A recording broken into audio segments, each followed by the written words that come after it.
And way to go, Joe. Starting us off with a copyright infringement right there for you. All right, can't wait to get that from the WWE. And we're back with another episode of the Lakers Fast Break podcast. It's Gerald Glassford coming right back at you from Lakers Fast Break, Pop Culture Cosmos, Inside Sports Fantasy Football, and Game Source. We truly appreciate everyone out there listening to all of our great shows. And if you can, please give us that 5-star review wherever you get your podcasts. Plus, if you can like, share, subscribe, follow, or do whatever it is that you can to support us right here at the Lakers Fast Break, Pop Culture Cosmos, Inside Sports Fantasy Football, Game Source, of course, the great folks at LakersBall.com. Go ahead and check out Ox 1947 today at LakersBall.com. And if you want your lawn transformed into something much more magical than it is today, go ahead, right down below, right there on his hat, Simblades. That's a great hat. That's a great hat. Product placement right there for you. Simblades with a Y.com, just like Rob Van Dam, because ECW was the way we closed out the great Lakers Fast Break live watch party. FL24, Nick Medina, you guys were awesome right there for you. So go ahead and join us today for all the fun that and things we talked about. We talked about a whole bunch of stuff. Go ahead and be part of the fun today at Lakers Fast Break right there for you at playback.tv/Lakers Fast Break. Plus our good friends at Lakerholics.com, Laker Tom and Jamie are right there for you. Go ahead and join them and be a part of the conversation today at Lakerholics.com. Our good friends at the Hoopheads Podcast Network always say hello. And if you can support all of that, plus like and subscribe. Please, we need all the help we can get. Like and subscribe today. We're on Instagram live right now as well. So please like and subscribe today to us right here at the Lakers Fast Break. And if you do, we would truly appreciate it. Well, the Lakers coming off that terrible loss in Brooklyn head over to the other side of New York, over to MSG. Right there for you, Madison Square Garden, the bright lights in New York City to face off against the Knicks. And they do get back LeBron and AD with a bigger, taller lineup. Not only them back in the starting lineup, but Rui Hachimura with his first start. Actually, that's his second start because yesterday he did start in place of everybody being out. He did remain in the starting lineup. And I'll tell you what, impressed a lot of people today. The Lakers did manage to hold a tight game. Really nobody on either side getting a real true advantage unless LeBron and AD were both out of the game, which was kind of perplexing in the first half, which we commented on. But in the third quarter and in the fourth quarter, the Lakers took control, took a little bit of a lead, and looked like they were going to pull away. But unfortunately, some mistakes down the stretch cost the Lakers, and they end up going to overtime. But alas, this is not a bad story for the Lakers, as the Lakers, with some clutch baskets in overtime, pulled away for the New York Knicks with a great, great victory. Cannot say enough great things about what happened today as far as in overtime. 129 to 123. Clutch shots by Rui Hachimura, AD, LeBron, and we're going to give some props to Russell Westbrook, who looked good at times on both ends of the ball, on both defense and offense, playing a lot of defense against Julius Randle. So I'm going to say some good things about Russell Westbrook's performance today as well. But here today to talk about what we're doing here at Lakers Fast Break and the game. An overtime victory for the Lakers. A good man indeed. You got to go ahead and check out what he's doing today at LakersBall.com. Our live watch parties on playback, and of course, Simblades right on the hat. Simblades with a Y.com. It is Joe Soro, and Joe, in that second half, the Lakers, found themselves down by 1.5, but that second half proved to be a little bit more assertive. Thought they were going to pull away for the victory. They didn't, but in that overtime, they came out strong, unlike the other overtimes, many of them that they've actually experienced before this season. Yeah, the first half was a little... it was malaise. Yeah, they didn't even get an offensive rebound in the first half, which is no bueno. But they sustained what they needed to sustain enough to win the game. The overtime... It obviously shouldn't have gone to overtime, but we're once you take away LeBron and AD, you're hoping that someone else can come through. our good friend, the German assassin, I'm calling him the German assassin, hitting that three was kind of pretty much, I think, the kind of the beginning of the end for the Knicks. And the Knicks couldn't really – Brunson had a good game, but, again, if you contain Brunson, you're not going to have really much else. And Julius Randle is too erratic to depend on most of the time. So, yeah, it was it's always a nice win in New York. It's always nice to win. Anybody know what happened to AD and why he was bleeding? I'm still not finding any reason. I think it was why. off his knee. I saw them spraying and cleaning up his knee. I think that's what I don't know if that's specifically it, but I saw them cleaning up his knee. So that's the only thing I can determine, but I'm not 100% sure on that. My description is a mundane win. Nonetheless, it was a win. LeBron had a triple-double. I believe this was his third in New York. We knew he'd come out. We knew AD would have a good game. And Russell Westbrook didn't have as many bonehead plays tonight. And we were able to get the win. So good for the Lakers. And also here today, good man indeed. He's the madman from Toronto. He got out of Toronto traffic to check out the Lakers' victory in overtime. It is Sean Grice, also a major part of what we do here at the Lakers Fast Break on Playback. As LRob is sitting down and getting ready to come back on for a good chat with us.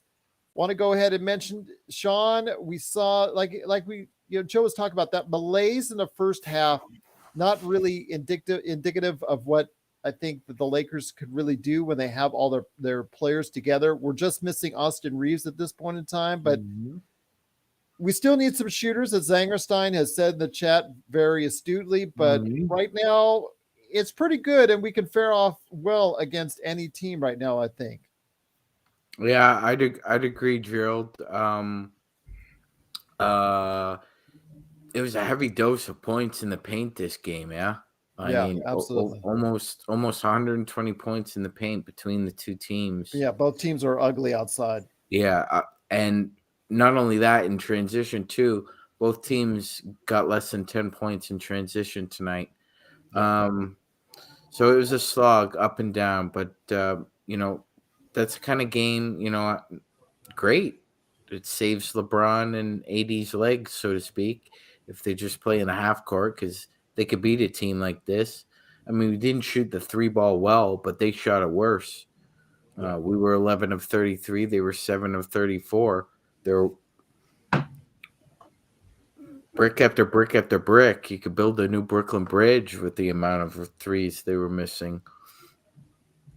It was, but that was very distressing to see. But with Rui in the starting lineup, obviously we've had some mixed reviews so far. But I think that also, speaking of transition, I think the fact that he must have gotten clued in somewhere that you need to be in transition, you need to run, you need to make sure that you're open for some good targets from LeBron, and it worked really well for Rui and really got him going. Yeah, absolutely. I mean, if he, Rui plays his cards right in transition, he could probably get half his points in a game, either off layups or quick buckets or the occasional three. But yeah, that's where he needs to eat. He needs to eat in transition. He does need to eat a lot in transition. A lot of transition buckets help the team. But also here today to talk about today's game. Good man indeed. He returns to us once again. It is LRob. LRob, great to have you back, my friend. You got a great jacket, Rob. Yep, he's sporting. That is a great jacket. Good to be back. Good. He's sporting the Spartans, which is from my high school, but I don't think he's sporting my high school. I think he's sporting the MSU right there for you for Michigan. The Magic State. Johnson Spartans, but your high school is worthy though. Yes, absolutely. But it is also green, by the way, just to let everybody know. South Torrance. Yeah, there you go. But I will say that when it comes to the Lakers, a very good victory. We'll take it, pulling away in overtime. The Lakers, when you rest LeBron and AD, there's no excuses. You got to go ahead and pull these things out. You got to rest LeBron. You got to rest AD. It's now go time. The Lakers are now 24-28. They have to start going ahead and taking advantage of every game that comes to them. Yeah, I didn't understand the reasoning behind it. We're resting them both on the same night. It's like, I don't know. Seems like you should have played LeBron and rested AD and then came back tonight and rested one of the others. You should be able to beat these teams with with one guy sitting. But nevertheless, I agree. You have to get a W, and they played just good enough to win. Knicks team is not that impressive. They're scrappy, but the Lakers could have kept them off the free throw line. I think the Knicks beat them pretty good. Shot much better at the line, and they kept letting them draw contact and getting up shots. That's probably the most frustrating thing for me was watching it. Guys, don't let them drive into you, nudge you, and then go up for a shot. Come on. So I mean, those guys are savvy though. You have to give Brunson and Julius credit. They're pretty savvy. And some of our guys like Rudy and Christie was falling for. They're not as experienced. So yeah, and you could tell Christie in there against Brunson, even though he has the height advantage, clearly the experience is killing because every time he goes for the pump fake and all that. But Joe, when you see a victory like this, do you think this is going to kickstart? We talked about the road trip. 3-2. They got to go 3-2 on this road trip, which means they got to go ahead and win in Indiana and New Orleans coming up. I mean, these are big challenges up ahead. Indiana has been struggling as of late, but New Orleans, they got to go ahead and pick up a game on them for so many different reasons outside of just in the regular standings. But your thoughts, my friend? Can the Lakers start to get on a roll? I think you're asking the wrong question. I think You're always saying I'm asking the wrong question. You're asking the wrong question because what's been consistent all year besides injuries? The inconsistency of the team. No. The inconsistency of availability. If there's no back-to-backs. If your guys are there to play. If they are there to play, they should go into Indiana and win that game. If, and that's a big if, they go into New Orleans, they should win that game. But we need to wait probably a few hours before the game to really make that assessment. I don't know what I'm thinking more right now with the trade deadline. I'm waiting for that to happen or pass before I could probably stick something into the ground and say, this is what it's going to be. The Lakers, we discussed this on playback. The Lakers really only have two legitimate starters on this roster. Yeah. There is no one on this team other than LeBron and AD that you can consider a bona fide starter. There are players out there that are not as, let's say, I'll use Manu Ginobili as an example. It's a rarity. Manu Ginobili was the third best player on the Spurs when they were competing for titles. He came off the bench. Other than that, you're usually playing the best five, right? Especially in a positionless league. The Lakers don't really have a third guy either that they can rely on game in and game out. And unless LeBron is playing triple-double LeBron and AD is playing 30 and 15 AD, we're always going to be juggling what this team is going to be and how they're going to win. So at this point, to answer your question, I don't know because I have to see what the roster looks like going into the next game. If it is if AD and LeBron are playing and they're playing full strength, then I believe they'll go in Indiana and beat Indiana. Once again, it's the Lakers fast break. The Lakers do win in overtime, 129-121. Just a great victory for the team. Cannot say enough good things about how they pulled away in overtime. Sean, you see what's going on with the Lakers right now. The Lakers are starting to get healthier, coming more together. Maybe they can get LeBron and AD to play a little bit more and have no more of those scheduled games. But, you and I both know, as Joe has already told you, that load management is coming at some point in time. You don't know when, you don't know where, but you know it's coming at some point in time. So with the Lakers still currently in 13th place in the Western Conference, with 2 games out of the play-in still. The Lakers they really need to start making a move now in the Western Conference. Yeah, it's if you're not going to be doing this isn't going to help anything either. Like they have to start stacking, like we called it stacking wins, right? It's like 3, 4, 5. Now maybe you lose the next 2, but you win 4 out of the next 6. All of a sudden now, over 13 games, you're 9-4. You're 5 games ahead. And let's see, we're 24-28. So that would put you at what? 33-33. So you're at 500. Which is right now should be the first goal for the Lakers to get back to 500. That right there. That should be the projection. Before you get above 500, you got to get to 500. Yeah. And Joe doesn't like us talking that. If it takes you 66 games to get to 500, that's no bueno to me. The reality is they got to get to 500 now, today, this next week, so they can have some momentum have some momentum going into the trade deadline, getting some help. Do with that, Joe, you can wish in one hand and you know what in the other, and see which gets spilled first. Which is pretty much what we've been doing. Touche. So, LRob, let me ask you this then. With the Lakers, what do they need to do to start getting on a roll like they had earlier this month when they went on a 5-game streak and looked like they were really very competitive out there in the Western Conference? You've seen some stretches where the Lakers can really play well. They should have won that game at Boston. They've won in Milwaukee. They have some games where they've really played well against the top-tier teams. What can they do to be consistently good over the next 2-3 weeks? Well, of course, like Joe said, number 1 is health. Stay healthy. 2, they've got to figure out the rotation.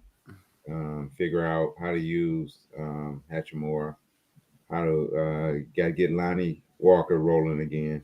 He's too good of an athlete, and he's too talented to, make one basket in a game. So they got to unlock him and figure out how to utilize his athleticism and that dimension that nobody else really brings to the team other than him.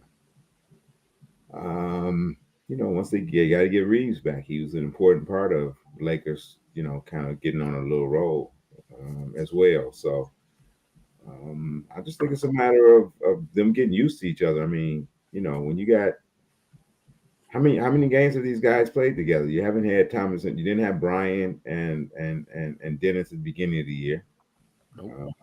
Actually, you just got Rui. So they got to figure out rotations, get some cohesiveness going, and then once they get that going, like I said, I mean, I don't see anybody in the West that you don't want to line up against other than one team that's beaten them so many times in a row that I think is psychological. I agree. I mean, do you like the bigger lineup that they showcased off today with Troy Brown at the shooting guard and then Rui at the it's small damned forward? If you do, damned if you don't. I like it. Don't like it when you can't hustle and get the loose balls that's bouncing out toward the top of the key, though. That, at those points, you do wish it was a quicker, smaller guy in there that probably could have tracked down some of those longer rebounds. But yeah, I definitely prefer that. More than the 3-guard lineup they went to last night, where just kind of conceded the game. It's like, come on. Yeah, but I mean, what I liked about the starting lineup was all 5 guys finished in double figures. I don't think that's happened this year yet. Yeah, I agree. That's a good point. Well, and plus, I mean, how many times are you starting 5 guys who's going to look to score as well? Sometimes when you got Pat Bev in there, he's not even, taking 2-3 shots. So it's kind of hard to get in double figures if you don't put it up. Yep. What was his deal today? I didn't hear why he wasn't playing. Knee soreness. Yeah. That's what the medical report was. Okay. Works for me. Yep. And I know for Joe as well, because he's, as we've heard on the show, he is not the biggest fan of Pat Bev. The Lakers seemed more fluid, a little bit better size. Joe, you got to be. It's not the best or optimal lineup. You talked about how there's only 2 legitimate starters for the Lakers right now, but having the bigger size did help against the Knicks today. Well, Rui has the ability to play some man-to-man defense due to his size. He's wide. He can get up a little bit. I thought tonight was his best game, obviously, as a Laker.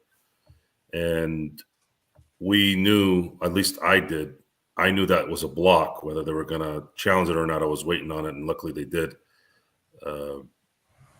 That was the kind of like I think the kind of momentum changer that they needed to eventually win, even though it took them a few things to do it. Darvin Ham is a rookie coach working with what he's got. The Lakers have been playing much better basketball in terms of a competitive standpoint. They've been competitive with the low teams, the middle teams, the good teams. They just have been having issues closing out games, and a lot of those closing out games have also been at the detriment of the officiating. And it's going to sound like an excuse because that's what usually it is, but there's been some blatant officiating against the Lakers that have somewhat kind of zapped any kind of good things there. But the Lakers have matched that same zapping by sitting certain games as well. So they can't really pinpoint one thing. If it was that easy, I think the Lakers would have a better record at this point. It's a combination of a lot of things. It's the team. It's a fractured team. We're constantly putting a cast on it. We're putting some kind of wrap around it. There's never a feeling like, yeah, the Lakers are about to go make a run. Everyone's healthy, everyone's focused, everyone's doing the thing. It's always something that comes up, whether it's Darvin Ham's adjustments, Russell Westbrook throwing the ball in the third row for no reason. It's just there's no rhythm. There isn't any rhythm, and if I'm hoping or waiting for that. I'm just waiting to see if that'll ever happen. And that's it. That's what I'm waiting on. And we are seriously, as a fan base, I can no longer look at a schedule and go, yep. I mean, we do it on the show, but it's hot air because we don't know. We don't know who's playing. And until that gets done, we can't really figure out if there's any good calls on what we're going to watch. But again, if they play, I think they have a good shot at winning in Indiana and winning in New Orleans, and then come out of this 3-2. Sticks and extendos. I look like Danny McBride. I consider that a compliment. I love Danny McBride. Thank you. That is a huge compliment to say I look like Danny McBride. What was his quote as God, why am I drawing a blank? What was his famous role on HBO? So, Eastbound and Down. Eastbound and Down. What was his character's name? I'll have to look that up. Okay, anyway, so he had a line. He had a line, and I'll let you go. I'll go back to you, Gerald. He goes, "Why would I give 100% when 30% gets you paid and LAIA?" Yeah, get you paid and yeah. That is a good line. And of course, it's got Danny McBride's face with the Oakley eye. Kenny Powers. Kenny Powers. He's got they got that Oakley sun tan line around his eyes. Oh, Danny McBride has had the best scenes in This Is the End. He's great. He's a 100%. He was So he to was say great. I look like Danny McBride. He was great. If you guys have ever watched Fanboys, he was great in the I've 3 seen him in minutes he was in that. I've seen him in a lot, Joe. Yeah. He's great. I like him. Once again, it's the Lakers fast break. It is, I guess we're back once again with the Lakers, 129 to 123. They win in overtime. I wanted to go ahead and talk to LRob. LRob, I mean, the thing is on the chat now, people are asking themselves, with Rui's great performance in the starting lineup, I think that he's going to probably stay in the lineup a little bit longer in the starting lineup for a little while, as long as LeBron and AD are there. But you know, I know a lot of people like me and Sean. We're very sentimental about Thomas Bryant and the hard work he gave over the past month plus while AD was out in the lineup. And I think it should have at least deserved one start with AD to see how it worked out. What are your thoughts on that? I mean, it doesn't look like it's going to be the case. Rui's going to be the starting until he plays out of it. But, you know. Well, no doubt Thomas Bryant helped keep us afloat. So, yeah, I agree. Just kind of sticking Rui in there, I was a little bit surprised. But I guess they made it, that was the decision. They wanted to bring him in, see what he got, and try to go with that lineup, as soon as possible. So, but I agree. I would have liked to see Thomas Bryant and AD paired up just to see how it looked. You think that was from the front office in regards to the trade that they made last week, saying, we really want to take a look in order to commit on the, the 8 million plus and all that, with that, he's owed, if you want to go ahead and tender him, as far as that's concerned, and talk about extension. That makes sense. So if it wasn't from the front office, I don't know. Our front office may not be smart enough to give him that directive, but it makes sense.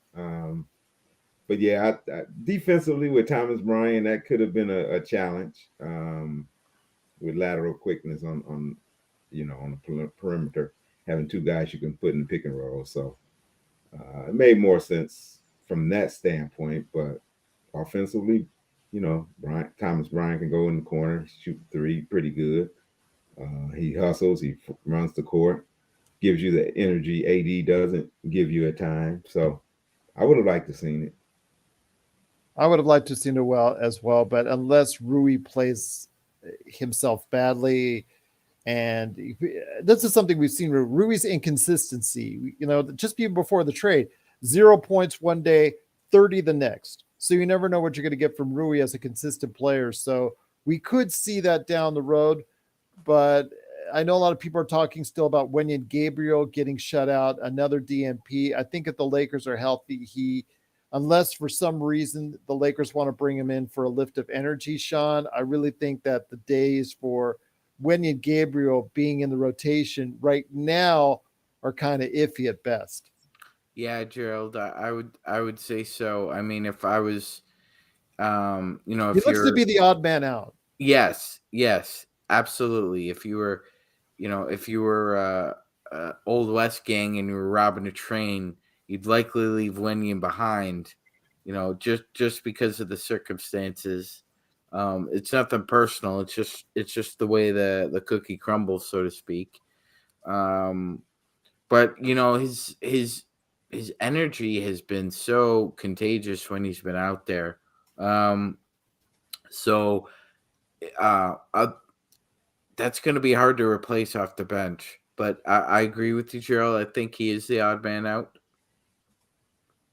I think he is. And I know a lot of people love his hustle. I've been on the air saying what I feel. I mean, the guy gives you 110% and then some. But I think those times when the Lakers need a boost, he's going to be brought on. But as far as the regular rotation, Joe, I think Wenyen Gabriel, Max Christie is someone who I think they should still get burned to have him learn the ropes. But whether or not he's going to be able to stay in the rotation himself once Pat Bev gets back in the lineup, I think he's going to be the odd man out as well. Well, if we want to make Zangerstein happy, we want to start the lineup tonight. Yes. It's a tall, it's a long team with some good athleticism. By the way, Devotion loves the color scheme. Thank you, Devotion. I appreciate that. I second that emotion. I try to tell those who ask that, black and gold is my color. Black and gold is what I bleed, with a little bit of purple and blue with my Laker and Dodger fandom. I would like to see this starting lineup for the rest of the year, if I had to choose. I was very encouraged by this lineup. One thing we don't talk about in the last, championship run was every game was the same. And the Lakers have started more lineups than anyone this year. Minus that plays a big part in this, is that we, other than a few here and there, I'm okay with that. You had the same lineup pretty much the whole year. Denny Green and LeBron and AD and who's our center that year? Geez, I just totally blanked out again. You mean JaVale McGee? JaVale McGee. Like you had guys coming in, knowing their role, doing the same thing over and over again. KCP was your two. LeBron won the assist title that year. Because Alex Caruso didn't start until that last game. So Alex Caruso started. This was probably, if I had to put an MVP for a game,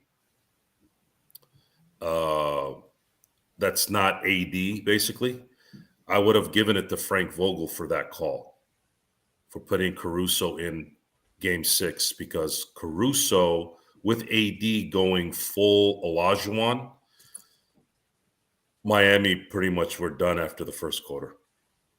Oh man, that was just beautiful basketball. I missed that.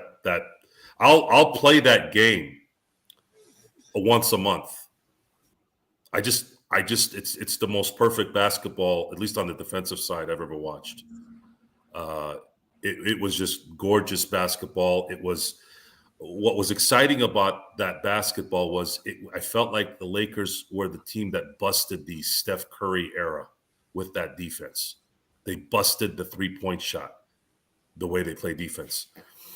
So that's kind of what I'm getting out of that. And I like this starting lineup. I think they should, barring Rob doing something good here the next week and a half, I think they should stick with this lineup. I don't want Pat Bev in the starting lineup. Let him be the energy guy that comes off the bench. Hopefully we have a lead. He can go ahead and do his thing. Darvin Ham, I ask you one thing and one thing only at this point, something that I think shouldn't be a hard decision at this point. Can you please leave either AD or LeBron on the court every possession? Please stop taking both of them out. You have to stagger them in compressed time periods. You can't have them sitting out 5 to 6 minutes at a time. Yeah, I'm be off the court maybe a couple minutes. Yeah, that's it. That's what I'm thinking too. Lee. Can be no more than a like minute. 3 to 4 minutes is like the max. Yeah. Question for you guys, though, right here at the Lakers Fast Break. And the Lakers did win in overtime, 129 to 123. I said earlier 21. It's 129 to 123 in overtime at MSG in the bright lights.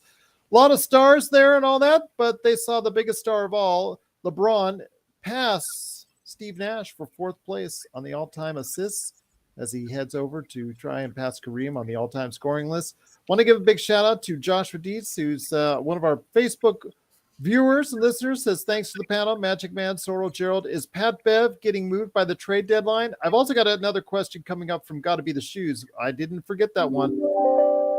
But do you see Pat Bev, LRob, being moved by the trade deadline? Boy, I think the Lakers will make an attempt to. Now, whether or not you get any nibbles or bites, that's another thing, right, Lee? Yeah. I don't know. I'm getting a little feedback there. Yeah, turn down your speaker. There you go. Yeah, got both you guys. I think that's just coming off a little bit on the sound there. But yes, I think when it comes to Patrick Beverley, I know Joe says he's all in on a trade.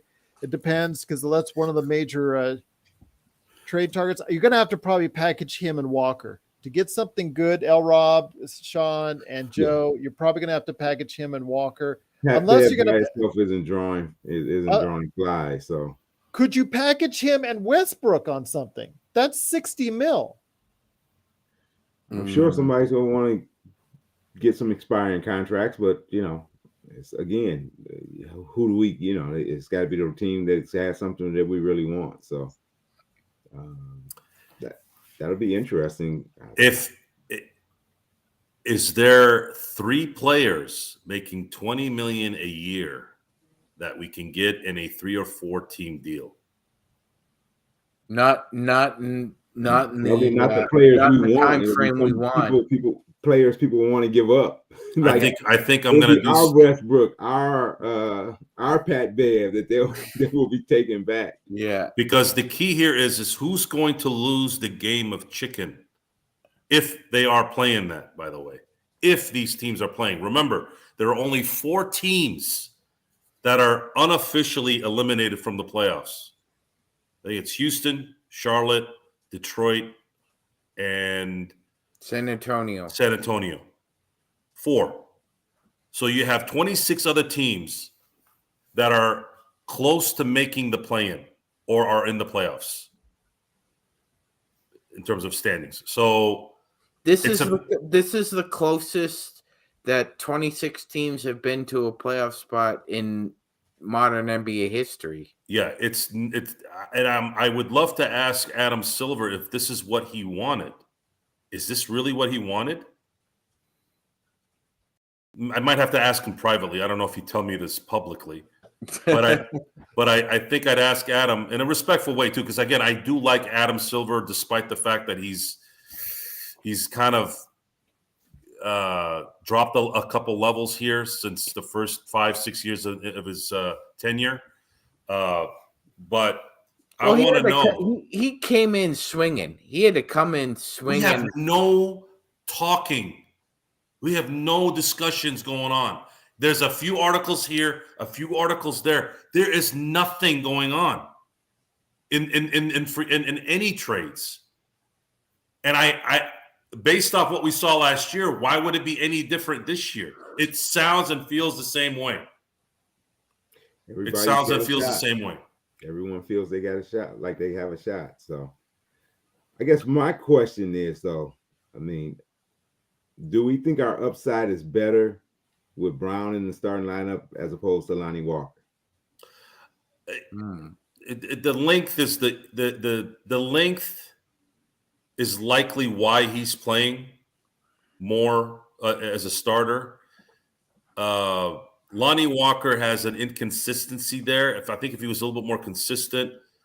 Well, when he was healthy, he was playing pretty good. And I think I think you just answered it. The fact that he wasn't healthy, or maybe Darvin is ramping him up a little slow so that he can get his wind back. So I don't know. I don't mind either or. It's just a matter of who's going to be hot at that point. I just trust him, and I think his explosiveness is what we'll need at some point. Well, I do like. Troy's a better playmaker, and then you saw yesterday, not this game, but yesterday when he not only defense but rebounding. 17 rebounds yesterday. He can do a lot of things that Lonnie Walker does not do. Go ahead, Jones. Lonnie doesn't have the highest IQ. He's not that cerebral type player. I think Brown's got him beat there, but yeah, man, it just seems like sometimes he's a little too tentative for my taste. Go ahead, Joe. Sorry, we both. No, I was just saying this is probably one of those you play it by ear, you play it by sight. I'd say Troy Brown Jr. has actually been, other than LeBron and AD, have been probably the most consistent starter as a starter. There's been too much. Yeah, that's a very low bar of consistency you have. And that shows why they are where they are. They're not. You have 3 starters. I would say Schroeder could be a starting point guard on an NBA team and be successful and be valuable to that team. But you also have LeBron James, who handles the ball too. LeBron is a point forward and handles the ball the majority of the time, which would make Schroeder in the right team, the right Laker team, coming off the bench as well. He comes off the bench when LeBron sits. Now, if you're up 8 after the first quarter, you rest LeBron for the first 5 minutes of the second. You have Schroeder that can control the ball, has a decent shot, and can get to the rack. And of course, more important than anything, is he's our best free throw shooter.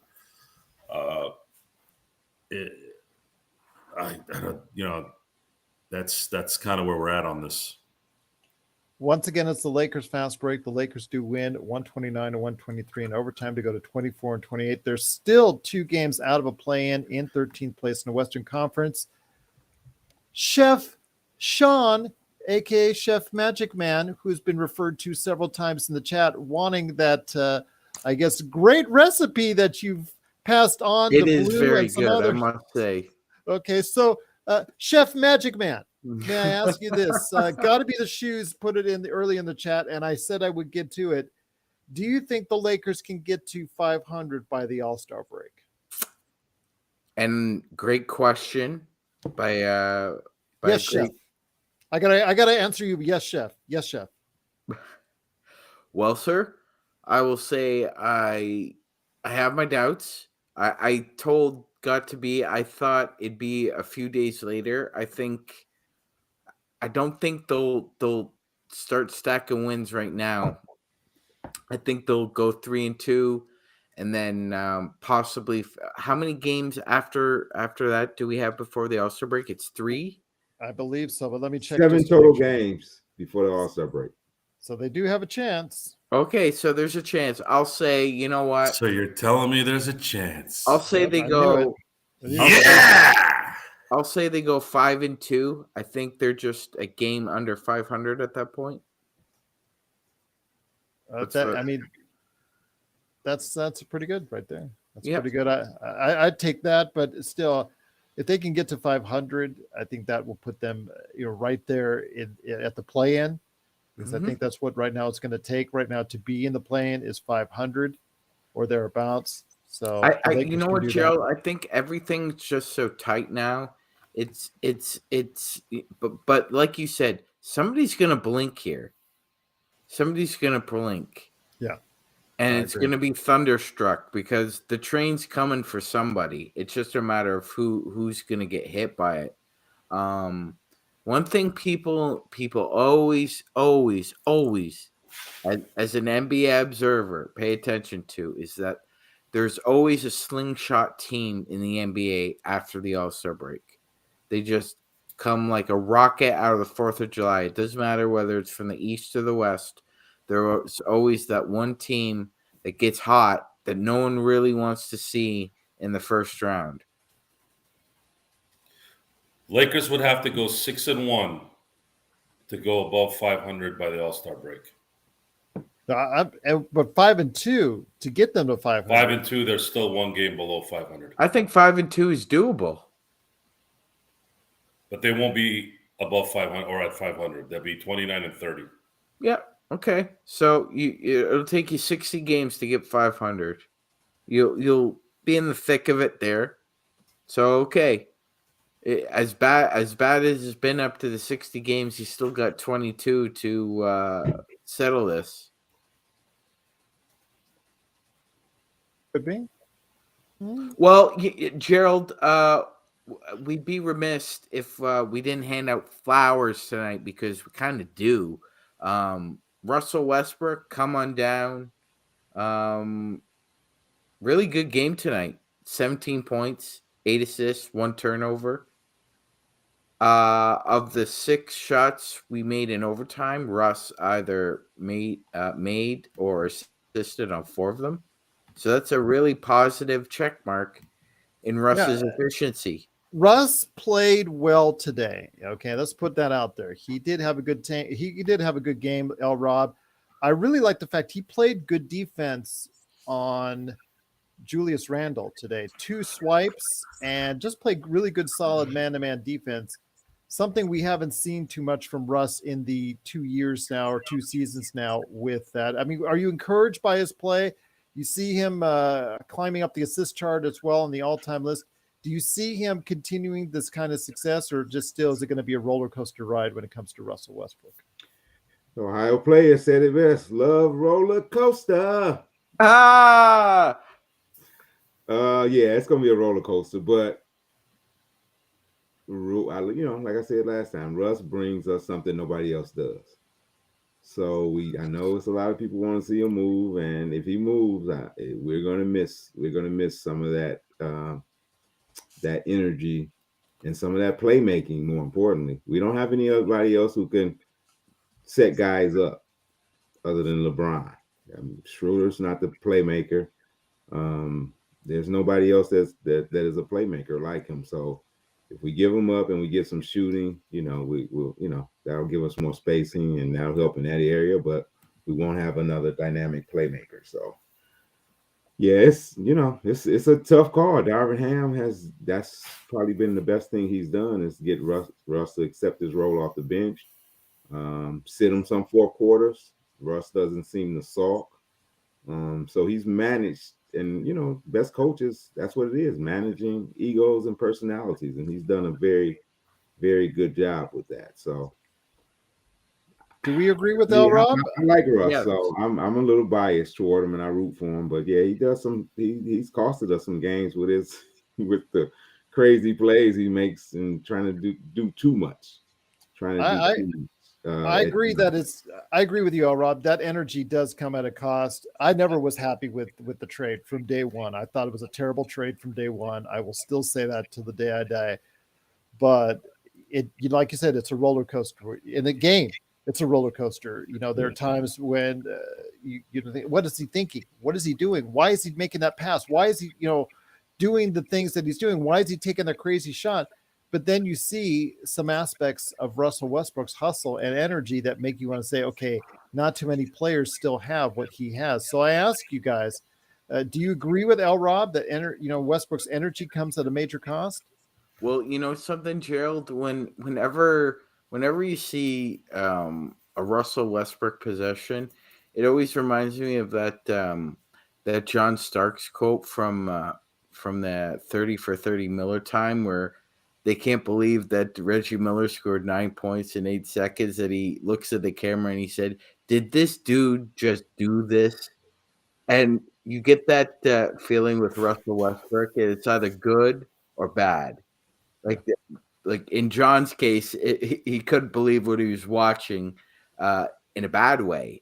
And I think that's a double entendre with Russ, because he could be spectacular for the first 20 seconds, and then it's a fart in the wind for the last 4.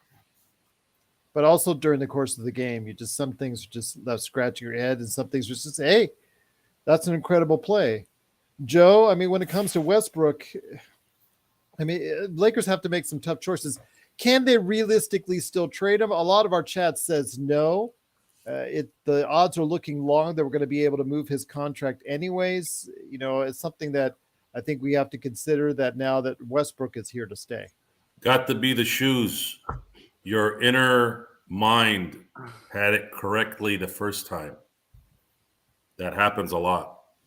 Russ, a future hog. Yes, you had it right the first time. You didn't need it corrected. Russell Westbrook will give you anxiety the moment he touches the ball, and all you're doing is saying no. And when he does make a good play, you just go silent at the end. And then when he does something bad, you're going, see, even his good plays are usually representing something very, very bad that's coming. Joe, you can't even tip your cap to him for this overtime play? No, I don't tip. No. Because LeBron surely wasn't going to win this today. He was just... No, I can't. I can't, because it's a false sense of security. For every game that he helps us win, he helps us lose 2 or 3. And his contract, his Hall of Fame stats, his still ability to move and play was supposed to keep LeBron and AD fresh. And unfortunately, the only thing he's kept fresh is inconsistency. And I'm burnt out from it. I'm burnt out from Pat Bev. I'm burnt out from Russell Westbrook and their inability to play smart veteran basketball when they're supposed to be smart veteran basketball. I want consistency and I want availability. And until that happens, I'm going to get on here and give you a couple pats on the back for winning the game. But I'm also realizing that in the next 7 games, you have to win 6 of them to get to 500 before the All-Star break. The Lakers should not be in that position, having LeBron James doing what he's doing and AD on the team, but they are there. So I'm holding them on a much higher pedestal. And until that changes, we're going to have to talk the real of the real, and that's what this is. Once again, it's the Lakers fast break. The Lakers do win in overtime, 129-123. LRob, you got some thoughts to counteract on what Joe was saying? No, I mean, I just asked him about the overtime. I didn't ask him about Russ's history with the Lakers. I mean, if this was against Boston, last year, of course, was a. If this was against Boston, if this was against the Bucks, if this was against Denver, probably. But New York sucks. Yeah, well, I'm sorry, they sucked for 20 years. It would have really been bad if we'd have lost this game, though. So it would have. It would have. It's been longer, Joe. Yeah. It's been longer. They've 99. It's been longer than 20 years. You're only as good as AD. Okay, we all know that. So I can't blame Russ if AD isn't available. I can't blame Russ if LeBron isn't available. So does he have the ability to carry the team with one of them out and help them get some W's? I would say no, he hasn't quite lived up to that as much as we wanted him to. But he has shown improvement in that area. But he also has to have guys that's going to run with them. When you got Thomas Bryant healthy and Russ was running and those guys were sitting out games, the Lakers were still okay. They were still playing pretty good. So just like you want good players around LeBron, Russ got to have some good players running with him too. So give him Rui and give him Thomas Bryant and some of those guys playing. And if LeBron and those guys are sitting, then yeah, I think they have a decent chance that at least being competitive. But he's got to do it when it counts, like the rest of those guys do. AD, I mean, shoot, we was all beating AD up last year for the effort he brought. I've sat here and I listened to Joe, eviscerate LeBron for his effort. There's no one on the Lakers team that has been above criticism. And that's what happens when you've been playing bad basketball for 2 years. The blame goes to all of those guys. The one guy that gets most of the blame and that people focus on is Russ. And I just don't think that's fair, personally. But that's me. The reason why is LeBron, while he does make mistakes every now and then, and AD makes mistakes now and then, it's not a pass to one of the celebrities in the front row 3 or 4 times a game. It's the boneheaded plays that are aggravating. It's the incredibly bad defense, help defense. I don't like to see when he wants to. He can play good defense like he did today. But that's the defensive lapse. Russ is on help defense. His man-to-man defense is usually. Hey John, if you want to see what kind of savant I am, I can take you on one-on-one and dunk on your ass. Then you can really know what a savant I am. So let me ask you this, Joe. Why were you down on LeBron? When was this? Last year? I mean, last year you were pretty. I think it went down in the clutch. You were pretty tough on LeBron. Oh, yeah. Okay, so I was upset with LeBron until the last 2, including tonight's game. The last 2 potential game-winning possessions. When LeBron went to the hole in the Boston game, I was begging him for months to do what he did there. And I was so sad that he actually executed it about as perfect as he did, and the refs completely butchered him. That's what I've been getting on him, because he has that ability to do that instead of passing to the open guy who happens to be Troy Brown Jr. or someone. LeBron needs to make that play. He is the mega star. He is the top 3 player of all time. He needs to make that play, and he did until it got taken away from him. Today, he ran a really good pick and roll with AD, another fantastic play. AD just did not get under his feet enough, and he ended up getting the offensive foul. So if he does that, I am not going to ever criticize LeBron. That's his only Achilles heel in his career, is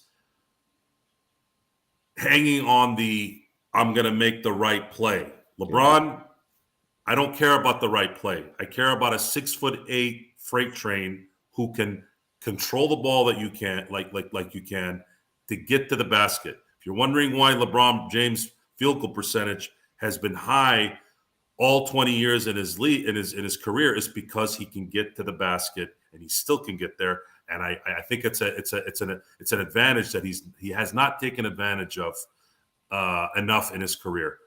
That's my assessment on LeBron. Yeah, I think with me, it's with LeBron, it is like you, settling too much for long threes, especially in the last 4 or 5 minutes of the game, and not running offense and attacking. But on defense, he does a lot of the same stuff Russ does.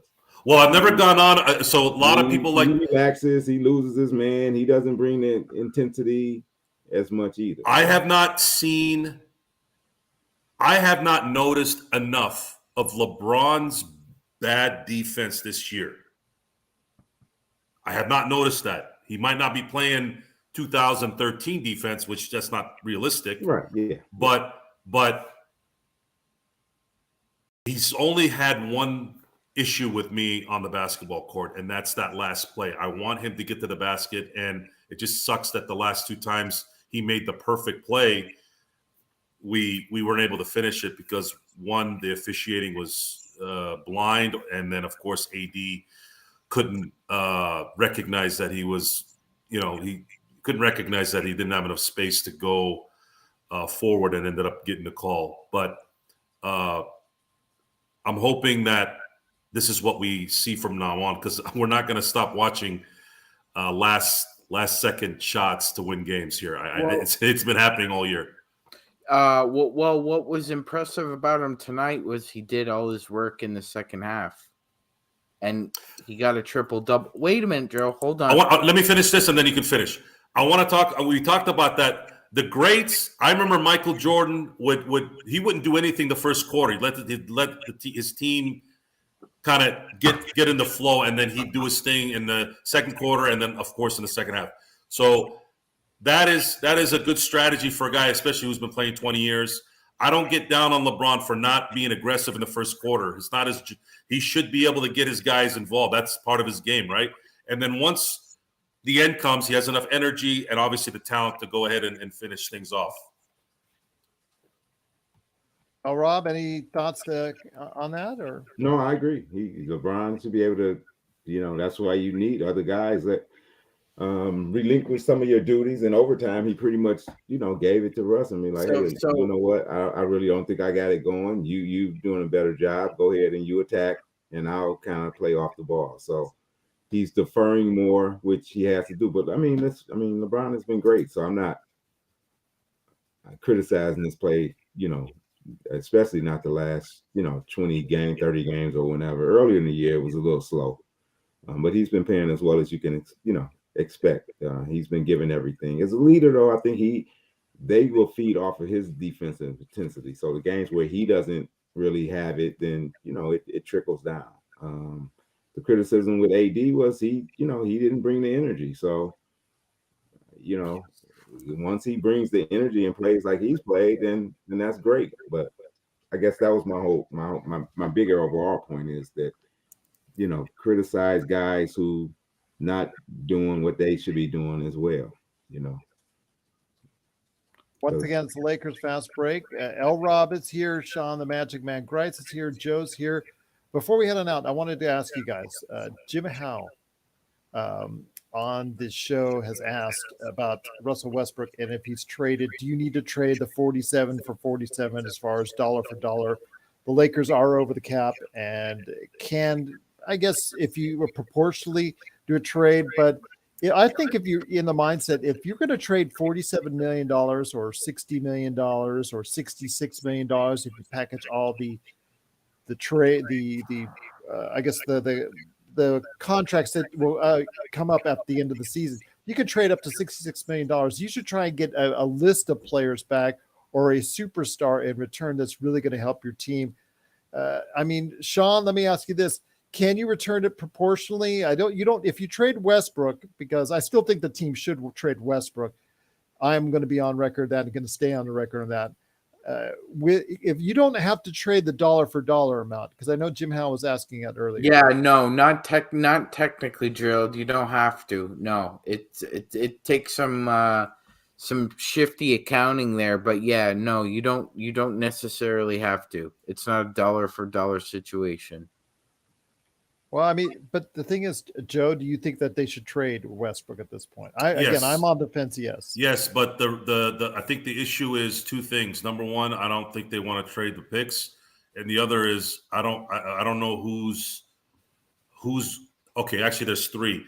I don't know who's going to finally unload a very good player that's making a lot of money beyond this year. That the Lakers will then, this is three, that will feel that it's worth having more salary and possibly getting into the repeater tax for. My common sense detector says the Lakers aren't going to make a deal because they don't want to pay the tax at the end of the year, which means they have no shot at making a deal for someone who's going to make $20 or $30 million beyond this year. So, but before we head out, I have an impromptu trivia question. So, LeBron is the fourth player in NBA history over 38 years old to record a triple-double. Can you gentlemen name the other three? Jason Kidd's probably one. Actually, surprisingly, no, Lee. I guessed him too. Well, Joe? 38, huh? Wow. Yeah. So three others that beyond 38 and beyond have had a triple-double? That's correct. Kevin Willis. Good guess, Gerald. Good guess, but no. Gotta be Stockton, of course. No. No Stockton. Okay. He's Man. not Karl Malone either. Yes. Karl Malone with the Yes. Lakers. He did it as a Laker. Wow. Very good, Gerald. I'll take an assist for that. I got you on the right path there, Gerald. Yes. Yes, you did. Yes, you did. Okay. But I think got it. Gerald got everybody on the right path with Kevin Willis. So, Did Dirk get it? No. 38. Who's been effective at 38? Man, that had enough to get assists and rebounds. Oh, wait. No, he didn't play that long. Steve Nash? No. No, he wasn't. Somebody said Robert. Yeah. Kareem do it? Did Cap do it? No. Okay. Surprisingly, no. He's not on there. Okay. And neither is Wilt. Oh, Michael Jordan. Nope. Really? Nope. Yeah, that's a good question. That is a good one. John saying Kareem. No. Nope. Give us Open your ears, John. He already said that. Okay. Okay. So here's California Penal. In the California Penal, he got that blue. So okay. A hint. All right.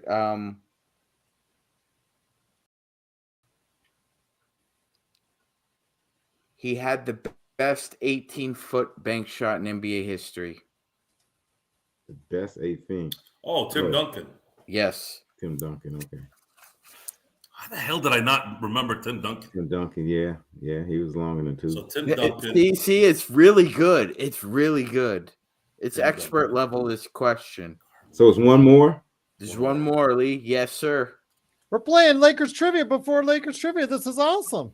GP, nope. GP is not on the list. GP didn't do it. One more. Chris Paul, big guy. Who played that long? This is expert level question. Oh my gosh. This is like Jeopardy level for NBA history. It's not Chris Paul. No. Bob Lanier? No. What position did he play? He played power forward. Another power forward, man. I don't know. Detlef Shrimp, did he play to 38? I don't know if Detlef played that long. That's a great guess, Lee. That's a great guess, but no, it wasn't. So the fourth and final player is Mr. Elvin Hayes. Yeah, I would have never guessed that one. No, that one right there. That's Elvin. He was the original, one of the original black holes. Who would have thought absolutely he passed enough to get 10 assists? Good question. That was a great question. Absolutely. That was the best one. And hopefully we can get more of that on the Lakers Fast Break quiz show. We'd love to start it. Hopefully scheduling will work out later this week on Friday. Looking forward to seeing if I can, at least on the first episode, have Joe versus Sean, since I'm having a hard time getting contestants. LRob, you're more than welcome to join. When are you looking to do it? Friday. I like here. So this Friday? Yes, just Friday. We'll do it. How about 9 p.m. Eastern, just for a half hour? Just go off a few questions. We'll start off like that, just for a half hour. Does 9 p.m. Eastern work for you guys? Yep. I think I can do that. Okay, fair enough. All right. I like this. We need some of you guys and gals out there. I've pitched it all over the internet right now. And we need more Lakers trivia contestants to face off against our crew. If you think you know your Lakers trivia, please go ahead and hit me up. Lakers Fast Break on social media or LakersFastBreak@yahoo.com. Blue Magic says the loser. No, let's keep it. The loser has to do so. We already got to go ahead and pay off one bet already. Oh my gosh. Oh my God. Joe's going to get me copyrighted on this issue. I can't wait. But before we head on out, I think that we need to go ahead again with Indiana coming up on Thursday. They're not the same Indiana without Halliburton in the lineup. Guys, this should be another win for the Lakers. LeBron and AD should be in the game. All these should translate into a win. Shouldn't it? It should. It should. You'd think it should. Yeah, Lakers, if they can't lose to any more teams, they should beat. I mean, it's at that point now. So should they be available? That's the problem. Oh, Jim House says that Celtics game still makes them angry. That was a devastating loss. They need to go 3-2 on the road trip. They need to start going. I will say every time out. I will say 5 games. I will say this though. We should probably beat them, but don't sleep on Bennett Mathurin. I've been watching that guy very closely the past 40 games or so, and shout out to my Haitian Canadian brother there, Bennett Mathurin. Benedict Mathurin, you mean? Yes. And Mathurin, yes. Yes. He's on my fantasy team, which is not doing very well this season. No, yes. Well, you know, LRob is killing me. You know what I like about him? He's got the great attitude, though. He's not hugging and dancing with other guys. He's very intense. He's got the Mamba mentality. He does. The numbers may not show it, but Indiana is building something there. Nobody had Tyrese Halliburton on their dance card leading the league in assists through almost 40 games until he got hurt, unfortunately. But they're building something there. Not right now. So that's why we should beat them. But will we? Plus, they beat us. They beat us already. So you can't go 0-2 to Indiana. And that's something that Joe talked about. Not as many lapses on the defensive side for LeBron and Russ this season. But that was one right there that they both missed out on. And hopefully they have a long memory and they'll remember that and they'll take it out on the Indiana Pacers come Thursday. But before we head on out, want to go ahead and drop this on you guys. Your thoughts Great question by Gotta Be the Shoes. Actually, Gotta Be the Shoes has had a couple good questions for us today. Is Braun breaking the scoring record with a dunk or layup or fadeaway? Everybody let us know in the chat how you think LeBron is going to break the scoring record. He's already broken as far as you think a free throw, all right? That's Kobe. Kobe did that. His first points were a free throw. His last points were a free throw. His 81 point was a free throw. Mm-hmm. I think LeBron hits a jumper. I think it's a 3. Go ahead, LRob. Driving layup. Oh man, if LeBron does a hook shot, I would never. Kareem, you never live it down, Joe. If LeBron trolls Kareem with a hook shot to get the scoring title of all time, I swear, and I'm putting this on tape, I would, even if LeBron came to my house and robbed it, I would never criticize him for anything ever again. I don't think that's going to happen. That would be so money. That would be so money. Kareem released a statement that was very humble. I don't think that's going to happen. And you got to have a video. Somebody has to have video or a camera over at Kareem's. I want to see his face. If he were to do that. Somebody's got to tell LeBron that, man. Hey, dude, is there any way you could do a hook shot for the all-time scoring title? You please. They're not on the best of terms, anyways. Well, it's Kareem. Kareem doesn't like anyone. Yeah, it's not just LeBron. He's been kind of chill with LeBron lately. I mean, he issued a couple of statements that's been very, very a little warmer. It's been he's kind of warming up a little bit. So, all right. But that would be the ultimate troll. I think that would be the ultimate. Joe, I could see Joe laughing. Hey, he's capable of doing it. He dunked looking at MJ in Charlotte with a little bit of Why wouldn't he be able? Why wouldn't he do it? Do it, LeBron. Do it. He might be working on it just to say. I think he should. I swear that would be awesome. That's not LeBron's game. He's not like that. Kobe's hook shot against the Charlotte in the playoffs was really nice. That one was just he's got that one in the file folder too. I don't think I've ever seen LeBron throw a hook shot. I don't think so either, Lee. You never know. That would be something. Oh, I will say this though. Look, since we're talking about different ways to score, I gotta shout out the Iceman, my man George Gervin, who said everybody can dunk, but not everybody can finger roll. Yeah, well, when you're talking about an 18-foot bank shot, you made me think of Ice. Ice is the first one I thought about when you said the best, bank shot shooter. I was like, that guy. You talk about. He's the most prolific scorer I've ever seen who used every part of the backboard. Every part. I think underrated is Alex English. Yes. Yeah, Alex. Alex. My God.